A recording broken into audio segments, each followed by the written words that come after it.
presentació, anem a passar a la segona diapositiva, el que comentava. Per què observar les aus? Ja ho he comentat, era una cosa que es pot fer en família, a l'aire lliure, es pot fer tot sol, i augmenta el poder d'observació i constitueix un repte per la ment. Estava parlant dels equipaments i aquí s'ha adonat que no havia començat la presentació. Ho sento. Bé, doncs mireu, els prismes porros són els de l'esquerra i els prismes techos són els de la dreta i el que comentava és sobre la incidència de la llum. Simplement són diferents tecnologies d'amplificar la imatge. Però els altres són tan bons uns com nosaltres. El que estava comentant és el de la prova d'aigua, que és waterproof, perquè si plou o ens entra humitat, aquestes microgotes que condensaran en l'objectiu dins dels prismàtics després no poden eixir. No hi ha prou corrent d'aire, no poden eixir i es fan malbé els prismàtics. Ja passant a un nivell superior, un si té diners i ganes i més afició sempre pot anar a comprar-se un telescopi. El telescopi et dona molts més augments i en contrapartida tens que anar més carregat de pes i simplement és molt més car. Respecte a les característiques dels prismàtics, hi ha la gent que diu, i què vol dir això dels prismàtics que un 10x42, un camp 6,5 graus, etc. Bé, els números 10x42, el primer número és la potència dels augments. El 10, en aquest cas, voldria dir que posseeix 10 augments. I el segon número, després del signe per, és 42, en aquest cas. Vol dir el diàmetre de l'objectiu. L'objectiu és per on entra la llum. Contra més gran sigui aquest diàmetre, més llum entrarà i més clarament podrem veure els ocells, els objectes que estiguem mirant. Llavors, això de la lluminositat es medeix simplement, és una divisió, una relació del diàmetre partit pels augments ens dona el que s'anomena pupil·la d'eixida o lluminositat. Els altres números és el camp de visió, ja sigui en graus angulars o a distància lineal. I el que és interessant a l'hora de comprar-se uns prismàtics és que els augments estiguen entre 8 i 10. Menys de 8 no serveixen per l'ornitologia, serviran per anar al teatre, però l'ornitologia no. I més de 10 augments ja no és massa còmode, perquè les vibracions de les mans que subjecten els prismàtics s'amplifiquen molt. O sigui que de 12 augments o 15 augments ja necessitaríem un trípode. La lluminositat és aconsellable entre 3,5 i 5. Més de 5 no val la pena perquè la nostra pupil·la no pot fer-se tan gran i menys de 3,5 són massa foscos. I és molt important que l'òptica tingui molta qualitat i això són lents minerals multitractades. Simplement la qualitat es paga. Jo us puc dir que ja es podeu trobar binoculars bastant bé per uns preus a partir de 60 euros, és una cosa ja acceptable. Us comentaré que jo vaig comprar-me una vegada uns de 10 euros, simplement per regalar, l'Amigo Invisible, i tenia molt bon aspecte, però jo ja sabia que no serien bons, però el que no sabia és que als 3 mesos ja tot el que es veia a través dels prismàtics era verd. Les lents es van fer molt bé i totes eren verdes, tot era verd. O sigui que cal mirar això, l'òptica. Mira, aquí teniu un exemple de com veuríem una marjal amb uns prismàtics de 8 augments a l'esquerra respecte a uns de 10 augments. Aproximadament veuríem aquesta diferència. Una miqueta més de detalls. Jo personalment preferisc els de 10 augments. Sempre em fa falta un poquet més d'ampliació per identificar l'espècie. L'altra cara de la moneda amb els de 10 augments és que tens menys camp de visió. És a dir, estaríem perdent les aus que estan a l'esquerra i en canvi amb els de 10 augments sí que les veiem. O també perdríem un arpellot de marjal, un rapinyaire que estigués sobrevolant la marjal, amb els de 10 augments enfocant tal com està la imatge, se'l perdríem, mentre que amb els altres el veuríem. O sigui, una cosa per l'altra. Això ja va a gustos. I si agaféssim un telescopi terrestre, per descomptat, no els telescopis terrestres, doncs, mira, veuríem això molt més ampliat, amb molt més de detall i facilita la identificació. respecte a l'altre equipament que necessitem, la guia de camp, això és imprescindible. És imprescindible per portar-la a mà i quan estàs veient un ocell que no saps el que és, tirar mà de la guia o a l'arribar a casa, si has fet fotos, comparar-ho. No? Aquí sí que vull dir una cosa molt important. Si veieu, la de l'esquerra posa Aves d'Espanya i la del mig i la dreta posa Aves d'Espanya i Europa. Bé, per un principiant, un que comença, jo aconsello molt la de l'esquerra. És a dir, una guia que se centri només en les aus d'Espanya. Per què? Perquè les altres guies, per exemple, en una pàgina et posarà 5 o 6 espècies de les quals només una es podrà veure a Espanya. Llavors, això enreda el principiant. És millor començar amb una senzilla que només estiguen les que pots veure i després, conforme vas ja fent-te més expert, comprar-te una de les d'Espanya i Europa. Al tanto, això d'Espanya i Europa és una miqueta mentida, perquè mireu la versió anglesa. Són els mateixos autors. Si veieu aquí a baix, posa of Britain and Europe. És a dir, not Spain and Europe, Britain and Europe. És a dir, són guies generalistes de tota Europa, en aquest cas inclús del nord d'Àfrica i fins a Turquia. O sigui, hi ha moltes espècies que per un principiant més aviat molesten. Aquesta guia, les Benson, és la que més recomano jo per un que ja ha començat i vol ampliar la seva guia. També està en català, guia d'ocells. I com a contrapartida de la guia d'Aves d'Espanya, senzilleta, n'hi ha una encara més local, que es veu aquí, ocells de Catalunya, País Valencià i Balears. Jo tinc 5 o 6 guies, moltes d'elles són complementàries. La roba i el calçat, no cal dir-ho, roba còmoda, colors discrets, no massa cridaners que ens vegin d'una hora lluny els ocells. I el que sí que és molt important a la roba és que càpiga la guia en una de les butxaques. Fixeu-vos en la foto de la dreta, que ara l'ampliaré, veieu? Jo a l'estiu sempre porto aquesta prenda per portar la guia en una butxaca i a l'altra butxaca el mòbil o el bocata o el que siga. I a l'hivern un abric, però de butxaques rectes també perquè en càpiga la guia. Això és molt més còmode que no pas portar la guia a la motxilla. Has de descarregar la motxilla, treure la guia, mirar, tornar-la a ficar, tornar-te a posar la motxilla. O sigui, és molt més còmode. Això sí que ho aconsello. Després, el calçat, per descomptat, ha de ser antideslliçant, però preferiblement impermeable. Pels matins, que és quan es veuen més ocells, l'herba està humida i les sabates queden totalment banyades. És interessant que siguin impermeables. I la gorra fa diversos papers, protegint-nos del plogim, del sol i també de la llum. Si estem mirant un ocell i fem una observació, la llum que ens entri pel costat ens pot enlluernar. Una gorra va bé. I altres accessoris, un repel·lent d'insectes és crucial quan anem a zones humides en certes èpoques de l'any. Poden fregir els mosquits. Si mireu aquí també el que em vaig comprar, una protecció quasi total. I la llibreta de camp és important per anar fent anotacions. Jo, en comptes de la llibreta, últimament utilitzo la gravadora del mòbil. És més còmode. A l'arribar a casa, sí.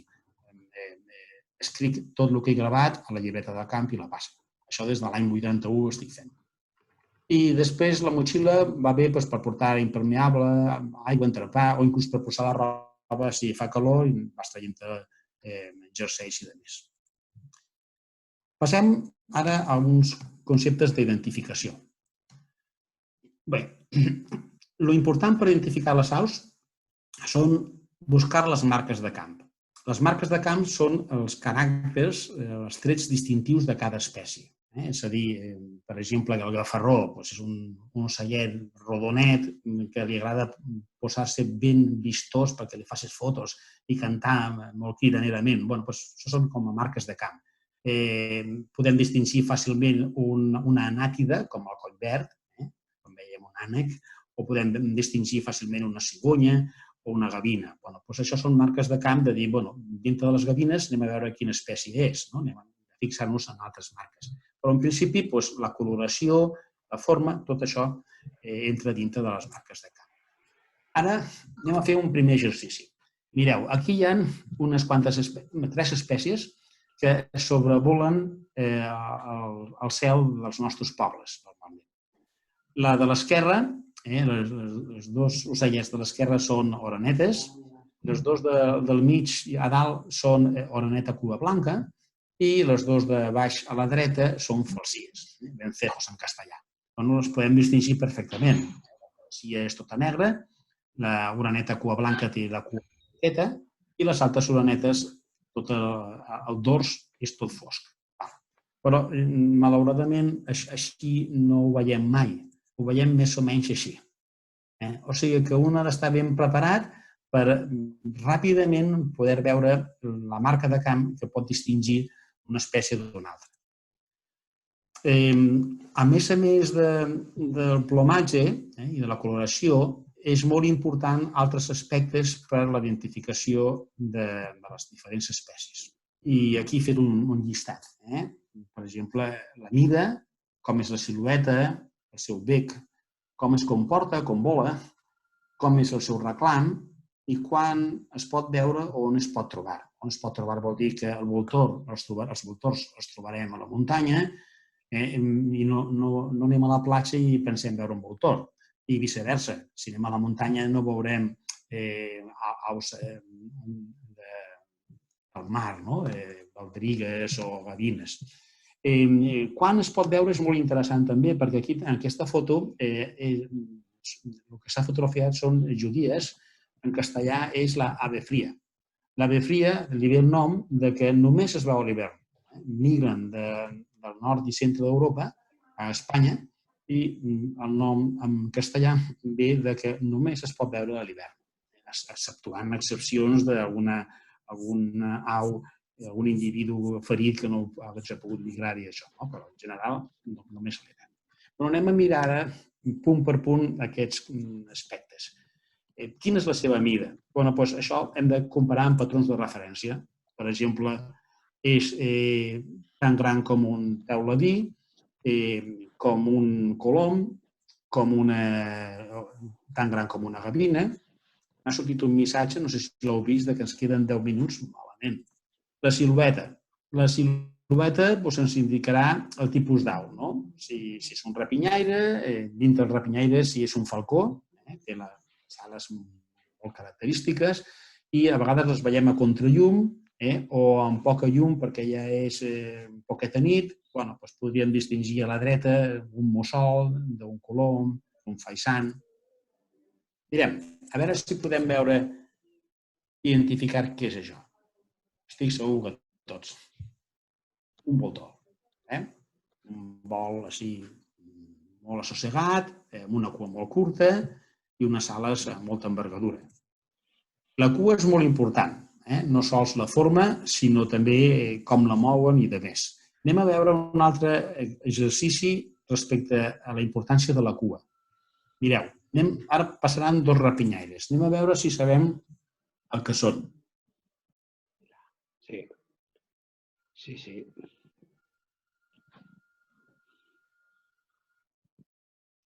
He deixat expressament les cues perquè són inconfundibles.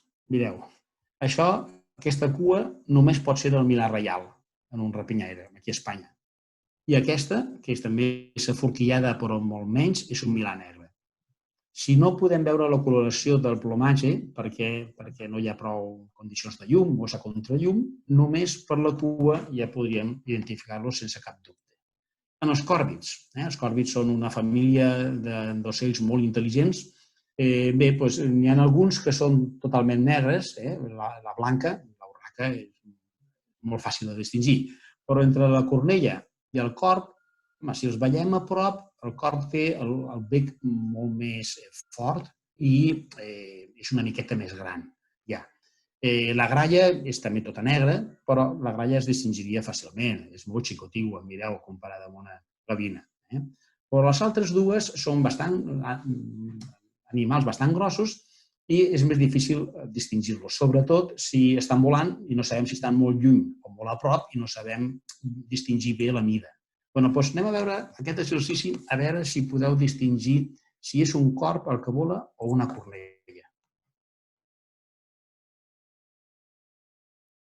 Anem a tornar-ho a fer i a parar-lo abans que s'escapi. És un corb. Per què? Si tot és negre. I la cornella també. O la cua. La cornella té la cua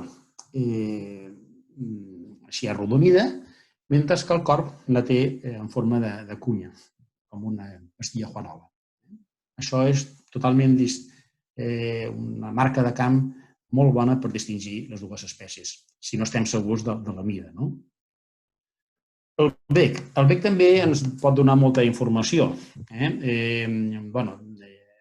Per exemple, en els ocells petits és important no sols mirar el color de les plomes, de les potes, sinó el bec.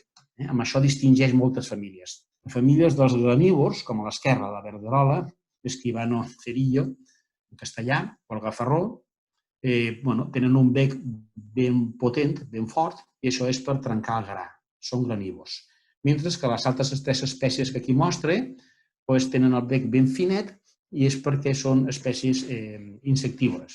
El tenen finet per poder-se ficar en les esclitxes dels arbres o de les roques i poder agafar els insectes. Per descomptat, les àguiles de més tenen els típics becs de caçadors. El comportament és important també. Hi ha anàtides que es capbussen per agafar l'aliment, es fiquen dintre l'aigua i ixen a 5 o 10 metres d'on s'havien submergit, mentre que altres treuen el cul cap en l'aire, com el collverd que estem veient aquí a la dreta. Altres, com el cigne, agafen carrereta per volar, mentre que altres anàtides el que fan és volar despegar com un helicòpter, cap a dalt. I això ens indica molt bé si pot ser una espècie o una altra. I entre aquestes dues espècies, fotxa i polla d'aigua, són negretes, de lluny igual no els veiem l'escudet de la cara, però normalment la fotxa neda submergint la cua, mentre que la polla d'aigua no.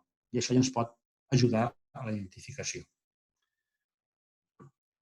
El volar també és indicatiu ens ajuda a la identificació, per exemple, els picots, els pájaros carpinteros, alguns o molts d'ells volen fent un vol ondulat, mentre que altres aus van molt rectes. Per exemple, les anàtides volen movent moltíssim les ales. Per què? Perquè tenen un pes relativament gran comparat amb l'envergadura de l'ala, mentre que els voltors pràcticament no les mouen.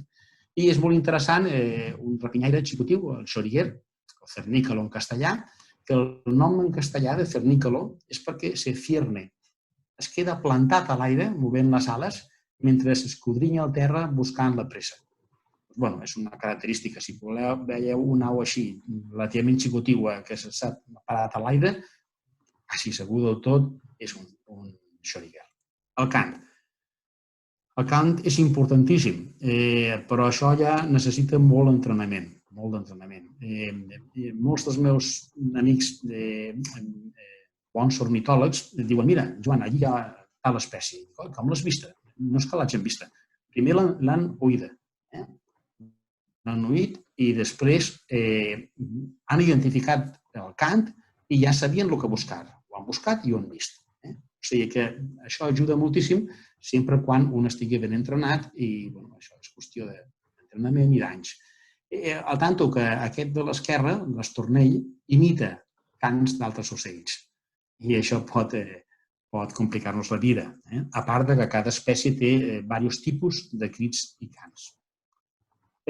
Quan i on es pot veure? Això ve en totes les guies, ve amb un color, per exemple, groc si és només estival, verd si és tot l'any, blau si és només a l'hivern, i ens indica també les guies la zona d'Espanya o d'Europa on es poden veure.